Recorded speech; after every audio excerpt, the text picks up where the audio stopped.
सिद्धार्थ जी आपके पास आऊँगा। Very good afternoon और बताइए आप कैसे देख रहे हैं आज की मंथली एक्सपायरी को?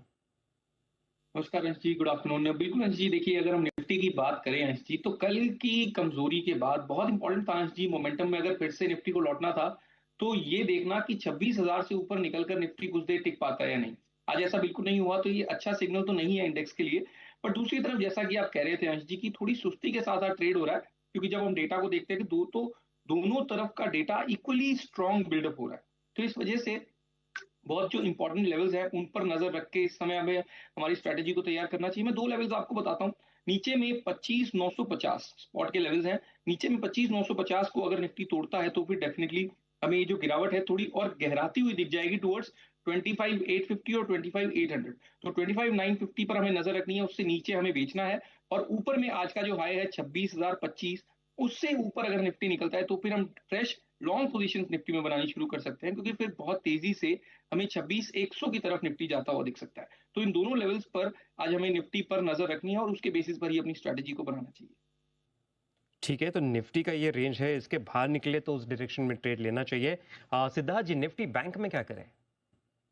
जी बिल्कुल, देखिए आज जी बैंक निफ्टी अपने आप में स्ट्रक्चर वाइज काफी स्ट्रांग है। पिछले कुछ सेशन से हमने काफी रेजिलियंस इंडेक्स की तरफ से आती हुई देखी है।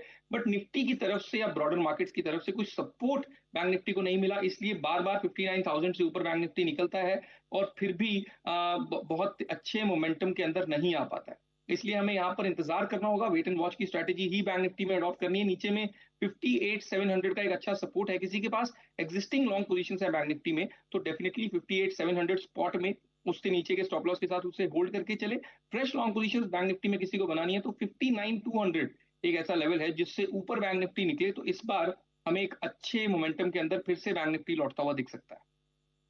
तो यहाँ पे निफ्टी बैंक दोनों ही काफ़ी रेंज में ट्रेड कर रहा है, थोड़ा बाहर निकले तो क्लैरिटी मिलेगी। सिद्धार्थ जी हमारे साथ बने रहे, हम फिर आपके पास आएंगे आपके स्टॉक स्पेसिफिक राय जानने के लिए और जुड़ जाते हैं सिद्धार्थ जी के साथ फिर से। एक्सपायरी वाली बाकी लेवल्स आपके सामने है, तो इस तरह से आप इस रणनीति को अपना सकते हैं। बहुत बहुत शुक्रिया नितिन जी हमारे साथ जुड़ने के लिए और आज की रणनीति बताने के लिए। चलिए आगे बढ़ते हैं और जुड़ जाते हैं सिद्धार्थ जी के साथ फिर से। सिद्धार्थ जी बताइए कौन से स्टॉक्स है आपके रेडार पर? बिल्कुल अच्छी, देखिए दो स्टॉक्स हैं और इंटरेस्टिंगली दोनों को ही हमें बाय करना है। दोनों फाइनेंस के फाइनेंशियल स्पेस से है। पहले स्टॉक का नाम है एबी कैपिटल। ये स्टॉक देखिए अंश जी अपनी अलग ही चाल में चलता हुआ जा रहा है। बाजार की मूव से इसे कोई खास फर्क नहीं पड़ रहा है। पिछले कुछ दिनों से कंसोलिडेशन में था।